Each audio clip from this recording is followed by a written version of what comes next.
This will turn to red. Hey, cool.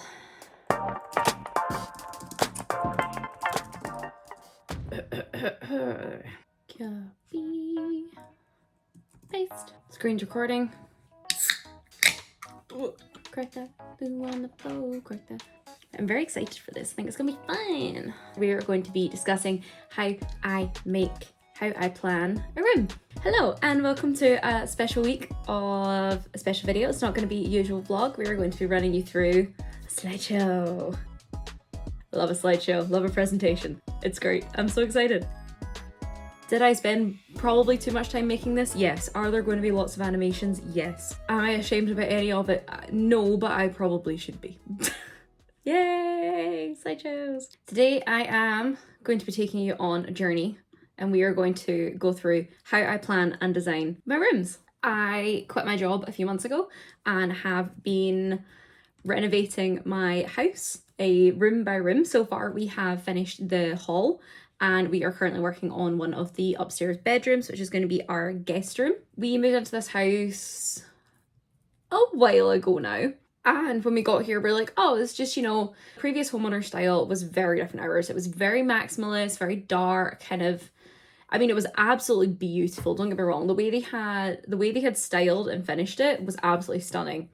When you come in, it was very eclectic. They had some really funky things. Like there was, I remember from the viewings, there was a table.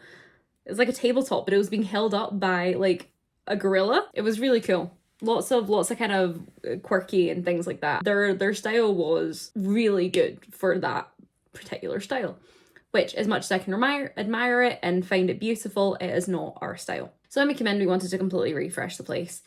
Now, initially we thought this would just be a couple of bits of paint here and there, maybe take down some wallpaper and paint it, or, we thought it would just be kind of touch-ups. Then got in. And day one, we realised it was not just going to be sticking a coat of paint on everything. They'd had a lot of art on the walls and then things on the walls. So when we'd come to view the place, we hadn't realised, or we hadn't been able to see how, not damaged, but I don't know how to describe it because it wasn't damaged. Like, there wasn't holes in them, but there was holes from all the picture holes, but there wasn't like massive big gaps in them. It was just so... mistreated feels too harsh. So it's very much been what I've been calling like wall restoration, in the sense of it's not just stick a local coat of paint on it, it's sand it, it's deal with whatever's going on with the bubbling. Yeah, it's been a big job. We were going to get someone in to do it. We were struggling to do it ourselves on the weekends, and then we realised it was just as cost effective for me to not be in my job and do the house up. So that's exactly what we decided to do. I quit my job and my full-time job is now doing the house up. So doing this, I had to figure out essentially how to plan and design what is essentially a full house renovation. When I quit my job a few months ago, this wasn't something I was starting from scratch on. It's something I touched on doing when we were in our previous flat and now have deep dived into as well. Well, we've been here too. So what we're going to go through today is 100% fact information. This was actually one of the default slides and I had to leave it in because I don't know why, but I just found this absolutely hilarious. This slideshow was going to be 100% fact information. Yeah, so what you'll see here today is 100% fact information. Definitely no jokes, definitely no nuance, definitely no gaps in my knowledge. Insert sarcasm sign here. But why? Why should you listen to me? Why should you care what I have to say? It's a very good question. Thank you for asking. I got some smarts. Graduated, masters, specifically in design, the design process. My specialty was product design engineering. So it was specifically on products. It was specifically with a lot of engineering concepts, but we still deep dived heavily into the design process, how to plan, how to project manage, and all of these things there. So it's a very niche bit of knowledge, but we got some in there. Definitely have some of that. Moving on. So yeah, I have some very specific smarts because, making products like this was one of my final year projects on DVT, which if you know is deep vein thrombosis, designing medical devices theoretically, and another final year project was making fast food circular economy products, you know, that's very, very applicable and the exact same thing as designing room. They look really similar. Definitely similar things. For me, it was less about applying, you know, taking everything that I'd learned from my design engineering, from my product design development, especially with and then adding that into what I've learned working on jobs as a project manager, combining all that together and praying to God I had some sort of style. I spend a lot of time on Pinterest. Like, I have to hope I've picked up something. Products, rooms, definitely the same thing. Moving on. But the main thing that I learned is it is the exact same process. Regardless if it's a room, if it's a product, you go through the exact same process. And when I say processes are some of my favorite things to like do and learn and build, it's not an exaggeration. It is as horrendously geeky as it sounds, but I just love it. Like, I love it. I think it's so much fun. It's the same reason I went into engineering. It's figuring out how things work. It's putting it down on paper. It's practicing it. It's testing it. Like, it's all the reasons I loved engineering, but on a pretty little flowchart that I can make colourful. Like, how can you not love process? It's just logic. My brain works on logic, and it's great. Okay, processes are great. Any of my old jobs, anyone from those jobs sees this, they'll be, yeah, I can just see them going, yup. We do it this way. This is what's written down. This is what's agreed. You don't do that. Which has its good and bad aspects. As a project manager, I meant I wanted to do things in logical order, but at the same time, when my bosses were screaming at me to do stuff faster and I didn't want to skip steps, didn't always go well. Process is genuinely one of my favorite things. It's sad. And most importantly, when I was at uni, one of the things I got intensely interested in and what has become so applicable in doing up the house and in the interior design is the design process itself. I'm breaking everything again. Okay, so specifically one of the things I learned at uni, and one thing that I took on board with me and have had ingrained in my brain, is something called Pugh's Total Design Model. It's a design process. I'm not going to bore you too much, but I just wanted to see, because I love this diagram. It makes me so much joy. I'm going to break it down and we're going to take it way back and make it so much easier than all of these little do. This is what the design process looks like when you simplify it. You've got your market. This is just who you're trying to sell the product to.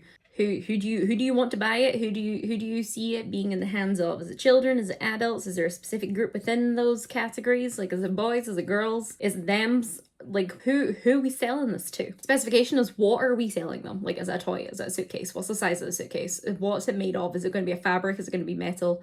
We sometimes don't even know that much yet. Sometimes that's part of the exploration. Next step is the concept. So I need to figure out like all the different ideas, all the different ways you could solve their problem. Detail. So, okay, you have this concept. You've now figured out, okay, we need to, like, you've got an idea for the product. You now need to figure out the detail. You need to figure out the exact sizing. How's it going to be manufactured? What material can you make it out of? How is it going to last in the shelf life? All of that good, like, how is this actually going to work kind of detail? Like, is there going to be physics involved? Do we need to add batteries, electronics? Like, all of this stuff. That's all the detail design. It is quite a hefty chunk of the design process. Yeah, it's a really interesting thing. So a lot of people think, sometimes people do have a concept for an idea, but a lot of the time that concept comes from seeing a problem out in the world. And we would always, with finishing your market research, you should end up with problem statement of like, okay, we've done our market research and these people find this thing difficult or hard or confusing. And you've always got to revert back to, like, even people who are like, who you'll see like elevator pitches on like Dragon's Den and stuff and be like, here's my cool product. That product has been built from someone going, I have an issue with this, or my mum had an issue with this. And that's the market research section. It can sometimes be as simple of, I watched my mum burn herself on her pot every single day growing up cooking. So I've designed this pot handle cover that you slide on when that she can take on and off when she's cooking, that she can move from pot to pot, that isn't, you know, but that the problem statement is my mum burnt her hands a lot cooking. You know, that can be market research, and that's fine. That's great. It shows that you know your audience, you know who you're listening to. What I would say though is that might just be a your mum issue. no joke intended.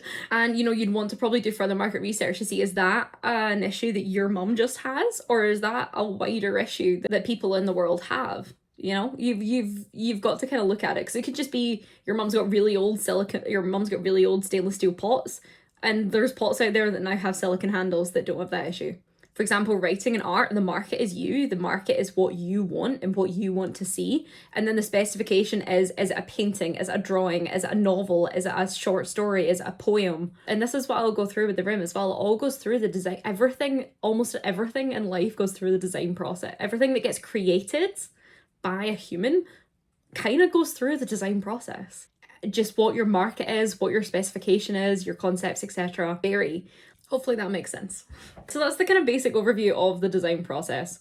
Now, how I've taken this and applied it to the house, because again, I'm used to designing products, not spaces and rooms, is I kind of took it. So in the case of the house, the market is me. Like, it's myself. I'm the client. Well, me and Ali. The specification in this case is, well, what room is it? What's the size? Where is it in the house? Like, what's the kind of window shape? Concept? What's my vision for the room? What do I foresee it being? Pinterest is heavily involved in this stage. So the detail still stays the detail. Making it becomes the, you know, the doing it, the DIY. And then the enjoying it is, yeah, enjoying the house. Like, I use the room, I enjoy the room. It's part of, it becomes not an absolute tip of a mess. So we're going to go through each of these stages one by one, jump into detail, so you can get an idea of what I do. The room in this case is going to be one of the upstairs bedrooms. The client is Ali, not me. This is going to be his room. So I gave him this board of designs that I love, and I got him to pick out images that he loved for it. This is my architecture interiors board. You can see it goes on for a while. And I got him to sit through the entire thing and pin it to this. So this is the Ali likes this section. I basically looked through then the things that he picked out and got an idea for his kind of style. He likes the space to be bright and lots of natural light. Clean lines, nothing too busy, nothing too chaotic. A lot of wood, a lot of plants. You can see there's a lot of black, dark accents in this, and very specifically fancy seating. Next, we then looked at the room. So what is the room? So this is a bedroom, and it's going to be a kind of games room. It's got quite a small window, considering Ali loves a lot of natural light, so we need to work with that. This dark hardwood floor, and we've got this big wardrobe that we need to accommodate in the room as well. Pool table that's going to go in, and a sofa bed. So that's the specification. That's what the kind of next on the list thing is. Another thing you need to do as well is make sure you measure the room. And to do that, I use an app on my iPad called Magic Plan. So I made up the plan of the room. I popped in the existing bits of furniture that we need to do, and also added in where the closet was. Closet, American, where the wardrobe is. One of the cool things about Magic Plan though is, so this is the 2D, but you can do, woo, look at that. So one of the really key points, and one of the reasons I really do love Magic Plan, is because of this 2D turn it into 3D element. It's really important to me to gauge, you know, it's easy to look at it from a 2D perspective and go, oh yeah, everything fits in, that's fine. But then you look at it in this view and you're like, oh, that's actually quite skinny between the pool table and the sofa. It's actually not a lot of space between the wall and the pool table. That's one of the reasons I really like it. It just gives it a whole context to the room, being able to see it in 2D and 3D. Back to the slides. So yeah, stage 2, specifications, understanding the room. We have that down now. Next, the vision. So, you know, what's the vision for the room? In Ali's case, he very much was looking for that kind of like gentleman's kind of club, fancy, upscale, but also relaxing, where he's got his pool table, where you can have games out, somewhere that can feel like a safe space for him. And my favorite friend's back, it's Pinterest. We did have a Pinterest board for like Ali's style, for as you know what he likes, and this is my second Pinterest board, kind of going through different images of what the vision for this room could be. So this is the pool room, or as we're now calling it, the games room. And one of the big things that came up that really spied was these blue colors. This is kind of where the vision for the room comes from, is me pulling out all this inspiration and Ali then going yes, no, yes, no, yes, no, and this is what we're left with here. So now that we've figured out the vision, the next is going into the detail. I use a couple of different things. This is definitely the biggest chunk of the kind of design process. The detail takes up a lot of time and energy and space, and planning on the detail section. I'll then use Mailer Note to pull out the mood board. I'll use Notion to figure out everything I need to do in the room. And then of course, gotta go shopping. And also at this point, I'll figure out if there's anything that needs done that I can't do. So this is the Mailer Note board. And this is the kind of final selection. So these are screenshots of the colors. Now I'm not too far down this room yet in terms of like buying everything, but what I'll probably do is use, yeah, they've got little like to-do lists. So I'll grab like a to-do list and start adding in like a shopping list. So for this one, I need to buy a rug, we need to buy some new bedding, we need to buy a like drinks cabinet, maybe like a mini fridge, and definitely need some sort of wardrobe organizer. And you can see how this can like build out from there and really use it as a good space. Now, for actually planning the to-do list and the timings and stuff, I use Notion. Now, when I say I'm a Notion addict, okay, Notion is like right up there. It's a beautiful piece of software and I love it. Like, I love it. So this is the house.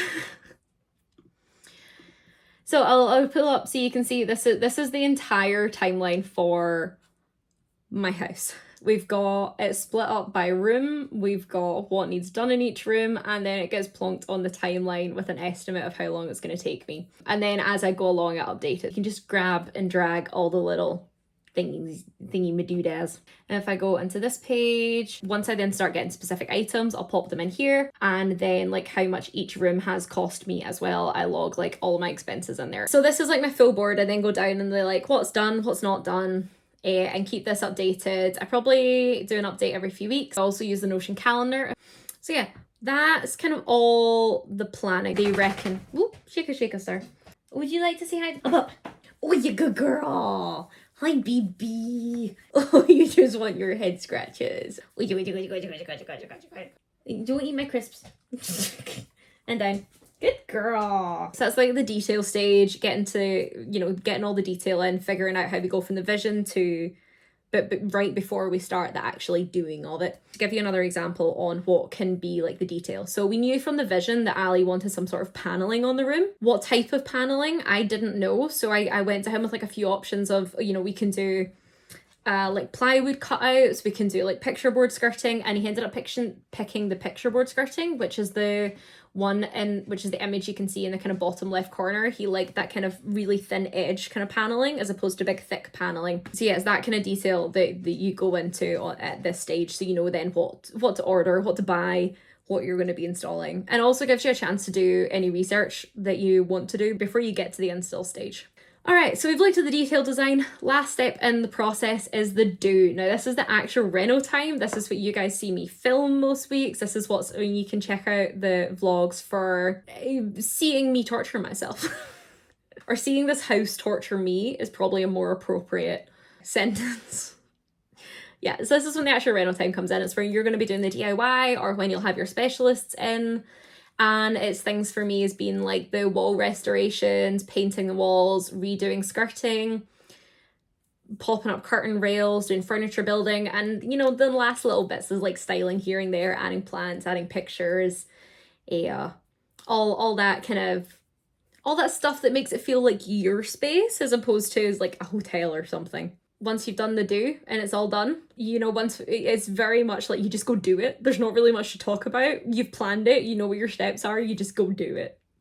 And then you enjoy. Star wasn't meant to appear, but she's enjoying the rooms. Look at her. And she's so happy with the place. Yeah, last step is just enjoy your house. It's done. Sit in it. Enjoy the space. Enjoy what you've had help with making. That was a slideshow of how I plan and design a room. Thank you for listening to my TED Talk. I hope this has been helpful. Yeah, just a bit of insight into my brain, really. I had a lot of fun making these slides. Thank you so much for watching and listening, and I will see you guys later. Thanks so much. Bye!